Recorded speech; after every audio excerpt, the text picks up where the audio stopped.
Je m'appelle Jacques Morel, je suis ancien médaillé olympique d'aviron. À 14 ans. Voilà, je suis rentré en apprentissage. J'avais des frères aînés, dont mon frère Jean. Il m'a dit maintenant il faut que tu fasses du sport, on va t'amener à l'aviron. Voilà, j'ai connu l'aviron et d'emblée, quand je suis rentré dans le garage de l'aviron, place Pénaud à côté du casino, à Arcachon, j'ai mordu de suite. Je suis allé jusqu'à l'âge de 18 ans en junior. Puis après, je suis parti faire mon service militaire.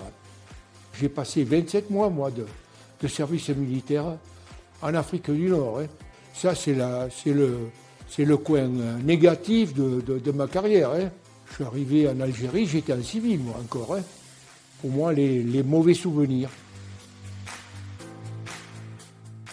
Oh, c'était formidable, ça. Alors là, déjà être retenu pour participer aux Jeux Olympiques, alors...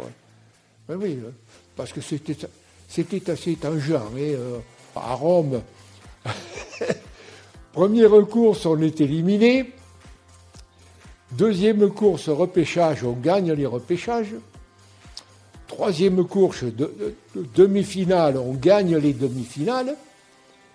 Et puis on accède à la finale, où personne ne nous attendait. Et on fait une médaille d'argent. Alors, inutile de vous dire, on baignait dans le bonheur. Rome 1960.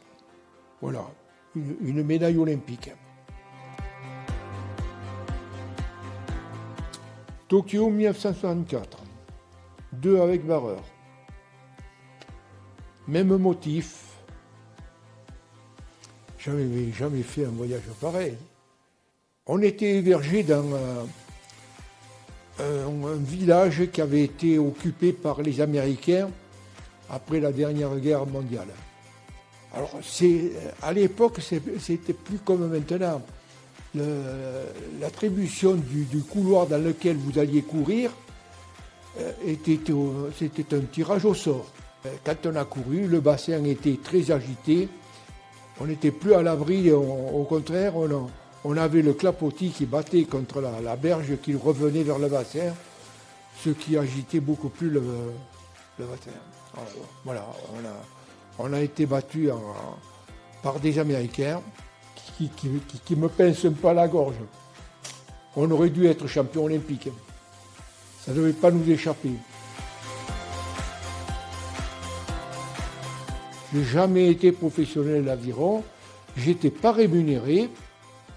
Voilà, ça n'existait pas du reste. On n'avait aucun avantage à continuer. Je courais après les médailles, c'est tout. Oui. À l'époque, l'aviron n'était pas structuré comme maintenant. Il n'y avait même pas grand-chose, il faut dire. On était les parents pauvres du sport français. J'ai fait plusieurs professions dans mon emploi. J'ai commencé comme charpentier de marine chez Bonin à Arcachon, puis après j'ai fait l'horticulture, pas à la bonne période, puis après je me suis occupé de l'entraînement des jeunes. Voilà, j'ai terminé comme ça, comme éducateur sportif au garage de l'aviron arcachonnais.